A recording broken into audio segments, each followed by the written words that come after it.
Hello everyone, welcome to my cooking blog. અને જો આજે આપણે ચણાના લોટમાંથી એક શાક બનાવવાના છીએ આ રીતે, તો વિડીયોને છેલ્લે સુધી જોજો અને તમે પણ ઘરેથી જરૂર બનાવજો. અને તમે લોકો આ શાકને શું કહો છો એ પણ મને કહેજો, જેથી કરીને મને ખબર પડે કે તમારી બાજુ આ શાકને શું કહેવામાં આવે છે.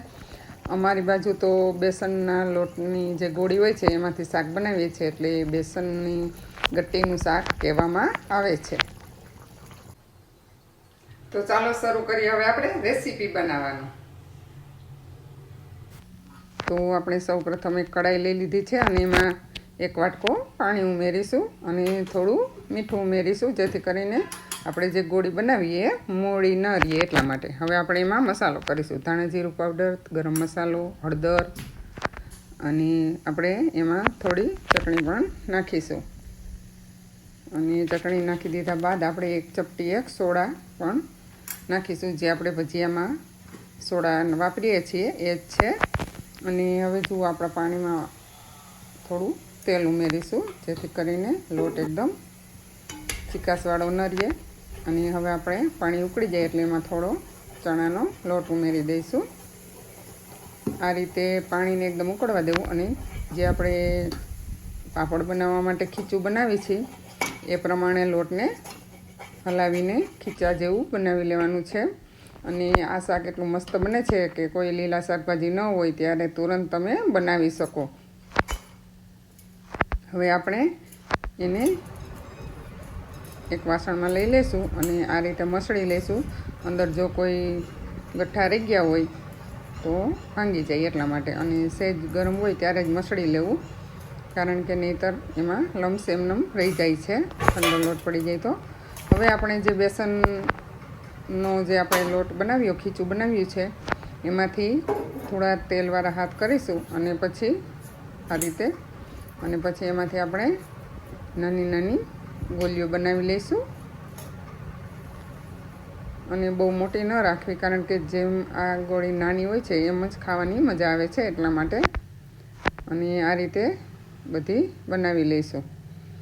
અને જો તમે આને ચોરસ ટુકડી કરવી હોય તો પણ કરી શકો છો, પરંતુ આ રીતે બનાવવાથી શાક એકદમ મસ્ત બને છે અને દેખાવમાં પણ સરસ લાગે છે. કોઈ મહેમાન આવ્યા હોય તો પણ તમે બનાવી શકો. અને આમાં તમે કસૂરી મેથી ઉમેરી તો પણ ચાલે, જ્યારે આપણે લોટ થતો હોય ત્યારે. હવે આપણે ગ્રેવી માટે ડુંગળીને ક્રશ કરી લઈશું અને ડુંગળીને ક્રશ કરી એક વાસણમાં કાઢી લઈશું. અને જે ડુંગળીને ક્રશ કરી એવી જ રીતે આપણે હવે ટામેટાં પણ ક્રશ કરી લઈશું. અને ટામેટાની પણ ગ્રેવી આપણે બનાવી લીધી છે. અને જુઓ, હવે એક વાસણમાં ફરીથી તેલ ગરમ મૂકીશું. અને આ શાક ખાવામાં એટલું મસ્ત લાગે છે કે તમે પરોઠા હારે અને રોટલી હારે પણ ખાઈ શકો. ચાલો હવે જુઓ, આપણું તેલ પણ ગરમ થઈ ગયું છે અને રાઈ આપણે નાખી દીધી છે ઓલરેડી. અને રાઈ તતડે પછી આપણે જીરું ઉમેરીશું. અને જીરું ઉમેર્યા પછી આપણે એમાં થોડી હિંગ ઉમેરીશું. જીરું અને રાઈ તતડી જાય એટલે લીમડો અને હિંગ બંને નાખી દઈશું.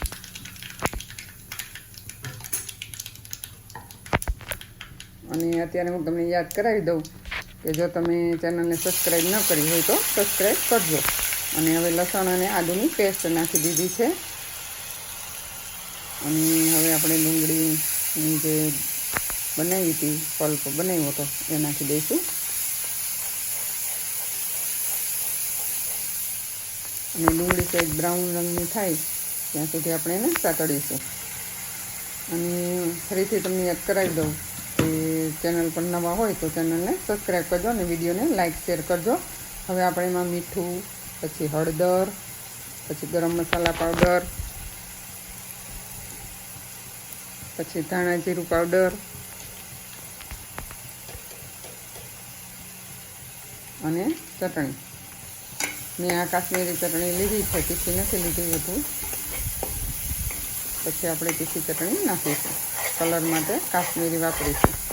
અને જુઓ, આ રીતે એકદમ સરસ થઈ જાય એટલે આપણે એમાં હવે ડુંગળી આપણી એકદમ શેકાઈ ગઈ છે, બ્રાઉન રંગની થઈ ગઈ છે. હવે આપણે એમાં ટમેટાની પ્યુરી નાખી દઈશું અને ટમેટાની પ્યુરી નાખી અને પછી તેલ જ્યાં સુધી છૂટું ન પડે ત્યાં સુધી એને હલાવીશું અને ચડવા દઈશું.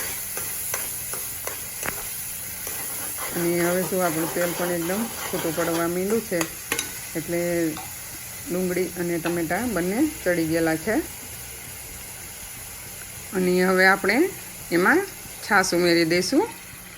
મેં 1.5 ગ્લાસ જેટલી છાશ ઉમેરી છે અને જો તમારે વધુ ઉમેરવી હોય તો તમે વધારે પણ ઉમેરી શકો. અને આપણે જે ગ્રેવી બનાવી હતી એ મિક્સરના જારમાંથી થોડું પાણી લઈ અને એ બધું જે મિક્સરના જારમાં લાગેલું હોય છે એ પણ આમાં મેળવી દીધું અને સહેજ પાણી લઈ અને એમાં જ 1 ચમચી ચણાનો લોટ નાખી અને આ રીતે આપણે સ્લરી જેવું બનાવી લઈશું.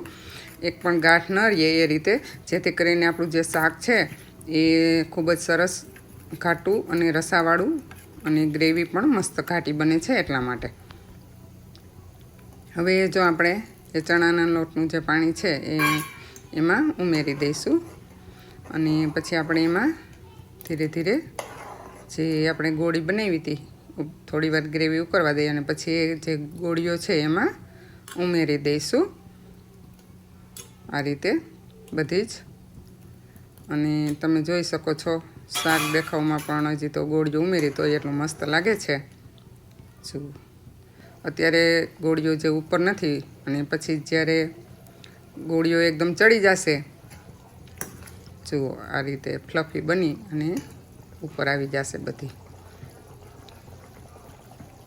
અને ચાલો હવે આપણે એમાં થોડા ધાણા ભાજી પણ ઉમેરી દઈએ અને બની ગયું છે આપણું શાક એકદમ તૈયાર. જુઓ છે ને એકદમ ગોળીઓ ઉપર દેખાવા માંડી છે એટલે સમજી જવાનું કે હવે ચડી ગઈ છે, કારણ કે નહીંતર આપણે પહેલી વાર ઉમેરી ત્યારે તળિયે બેસી જાય છે.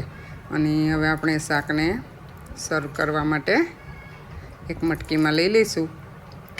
અને મેં તમને પહેલાં પણ કીધું હતું આ મટકી મેં મારા ગામમાં જે રામદેવ સ્ટોર છે ત્યાંથી મખિયાળા ધોરાજી રોડ ઉપર જુનાગઢ ત્યાંથી લીધી છે. જુઓ એકદમ મસ્ત મસ્ત છે ને મટુકી, અંદર શાકનો દેખાવ પણ. તો તમે ચેનલને સબસ્ક્રાઈબ ન કરી હોય તો સબસ્ક્રાઈબ કરજો, વિડીયોને લાઇક અને શેર કરજો અને કોમેન્ટ પણ કરજો. અને ઘરે જરૂરથી બનાવો ત્યારે તમે પણ કહેજો કે સ્વાદમાં કેટલું મસ્ત લાગતું હતું. અને જુઓ આ ચણાના લોટની એકદમ બેસ્ટ વાનગી છે, કારણ કે જો શાક ન હોય અને અચાનક કોઈ એવું હોય તો તમે આ રીતે એને આ બનાવીને પણ પૂરી, પરોઠા કે રોટલી સાથે પીરસી શકો છો.